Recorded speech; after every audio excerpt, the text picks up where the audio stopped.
जर माझी मुलगी दोषी असेल तर तिलाही लोहगडावरून खाली ढकलून द्या किंवा फाशी द्या. एका वडिलांनी आपल्या मुलीबद्दल माध्यमांसमोर केलेलं हे विधान संपूर्ण महाराष्ट्राला हादरवून गेलंय. एका बाजूला लग्नाच्या उंबरठ्यावर असलेल्या तरुणाचा मृत्यू, दुसऱ्या बाजूला त्याची होणारी पत्नी आणि तिसऱ्या बाजूला एका कथित प्रेमसंबंधांमुळे उभं राहिलेलं संपूर्ण रहस्य. लोहगडावर नेमकं काय घडलं? कोणाचा प्लॅन होता?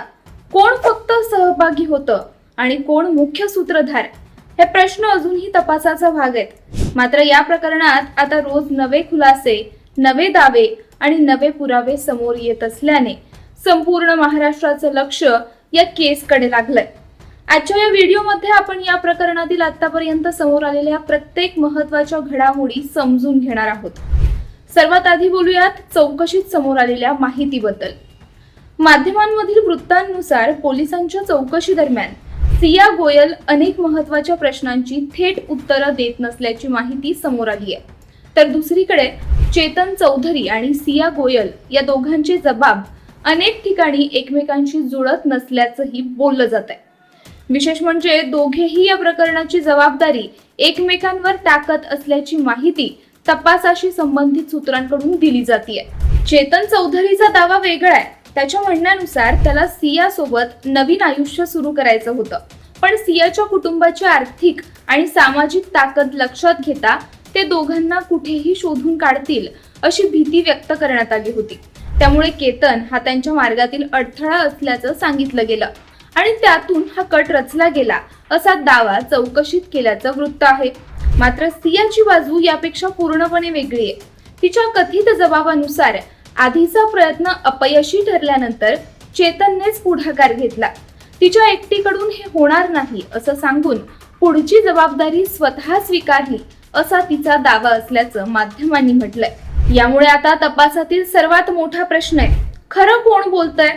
कारण दोघेही एकमेकांवर आरोप करतायत. दरम्यान या प्रकरणात आणखी एक धक्कादायक माहिती चर्चेत आली. काही वृत्तांमध्ये असा दावा करण्यात आला की सियाने चौकशीत केतनच्या दिसण्याबाबतही काही गोष्टी सांगितल्या. मात्र पोलिसांकडून याबाबत अधिकृत पुष्टी करण्यात आलेली नाही. त्यामुळे या दाव्यांकडे तपासाचा भाग म्हणूनच पाहिलं जात आहे.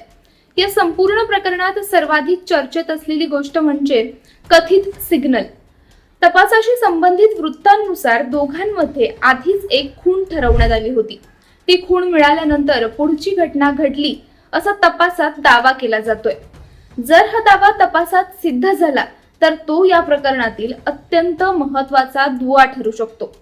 आता प्रश्न येतो, पुरावे नेमके काय आहेत? कारण केवळ कबुली जबाब पुरेसा नसतो. न्यायालयात स्वतंत्र आणि ठोस पुरावे आवश्यक असतात.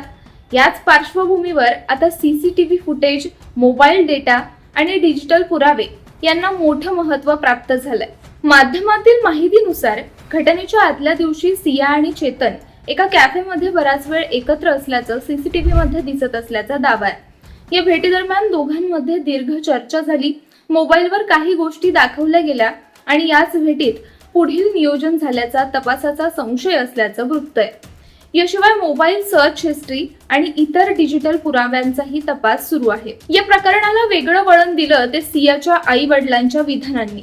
सियाचे वडील प्रवीण गोयल यांनी माध्यमांशी बोलताना सांगितलं, आम्हाला चेतन चौधरी कोण आहे हेच माहिती नाही.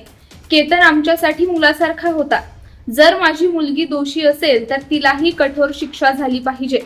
एका वडिलांनी स्वतःच्या मुलीबाबत केलेलं हे विधान संपूर्ण राज्यात चर्चेचा विषय ठरला.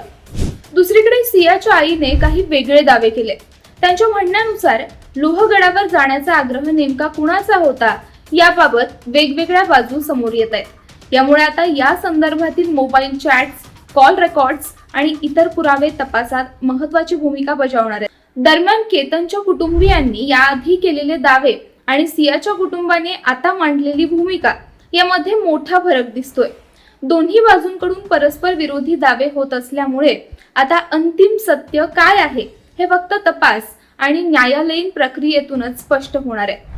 सध्या या प्रकरणात पोलिसांकडून डिजिटल पुरावे, mobile chats, CCTV, call details आणि संबंधित व्यक्तींच्या जबाबांची पडताळणी सुरू आहे. तपास जसजसा पुढे जातोय तसतसे नवीन तपशील समोर येत आहेत. मात्र अंतिम निष्कर्ष अद्याप आलेला नाही. एक गोष्ट मात्र निश्चित आहे, ही केवळ एका तरुणाच्या मृत्यूची चौकशी राहिलेली नाही, तर नियोजन, कथित कट, डिजिटल पुरावे आणि परस्पर विरोधी जबाब यामुळे ही केस अधिक गुंतागुंतीची बनली आहे. आता सर्वांची नजरा पुढील तपासावर आणि न्यायालयीन प्रक्रियेवर आहेत, कारण या प्रकरणातील अनेक प्रश्नांची उत्तरं अजून मिळायची आहेत. खरंच नेमकं काय घडलं, पुरावे काय सांगतात आणि शेवटी न्यायालय कोणत्या निष्कर्षापर्यंत पोहोचतं हे येणारा काळच ठरवेल. तोपर्यंत कोणालाही दोषी किंवा निर्दोष ठरवणं योग्य ठरणार नाही. या प्रकरणाबद्दल तुमचं मत काय आहे? तुमची प्रतिक्रिया कमेंटमध्ये नक्की सांगा आणि व्हिडिओला लाईक करा, शेअर करा आणि मराठी मंडळीला सबस्क्राईब करायला विसरू नका.